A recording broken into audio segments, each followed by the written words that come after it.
क्या ऐसा हो सकता है कि भारत में रह के ही किसी मॉल में धोती पहनने की वजह से एंट्री नहीं मिले? यस, आजकल बहुत सारे ऐसे इंसिडेंट्स आ रहे हैं और मुझे समझ में नहीं आ रहा है कि लोगों को क्या हो गया है। हमारी संस्कृति, हजारों सालों से हम धोती पहनते आए हुए हैं। क्या आपने अंबानी की शादी नहीं देखी? हर एक मेन ने धोती पहनी थी।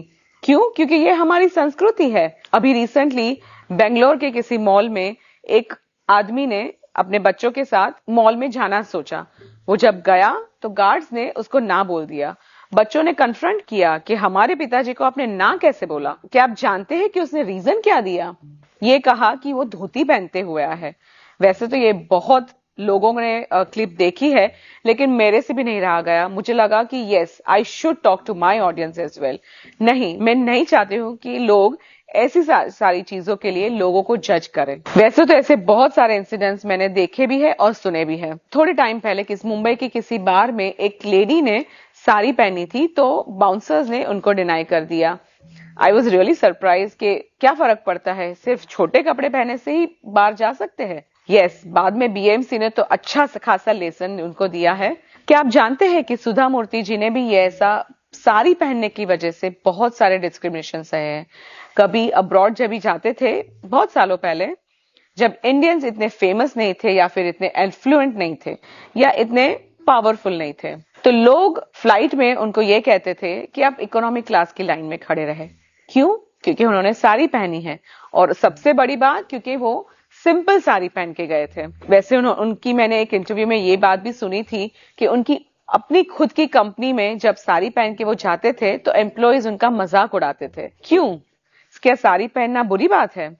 और वैसे भी आज का जो कल्चर और जनरेशन है, उनका जो डिस्कनेक्ट है कल्चर के बारे साथ, ये सभी उसी का नतीजा है। अगर आपने बच्चों को अपने कल्चर के बारे में नहीं बताया तो आपको भी कहीं ना कहीं ऐसे सारे इंसिडेंट्स देखने मिलेंगे।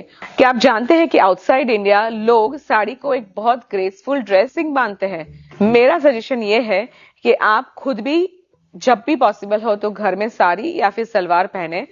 बच्चों को, स्पेशली गर्ल चाइल्ड को, छोटी उम्र से ही तो कभी ना कभी उसे पहनाएं। इस तरह से उनका अपने ड्रेसिंग के लिए थोड़ा बहुत रिस्पेक्ट तो रहेगा। आजकल वैसे भी स्कूल में बहुत सारे टाइप की फैंसी ड्रेस कंपटीशन होती रहती है, लेकिन मैंने देखा है कि इंडियन कॉन्टेक्स्ट में इंडियन ड्रेसिंग को लेके आजकल इतनी नहीं हो रही। यस, मैं जब भी अपने क्लासेस चलाती थी तो मैंने अपने बच्चों को हर एक टाइप के, हर एक स्टेट के ड्रेसिंग कैसे पहनना है वो सिखाया भी है।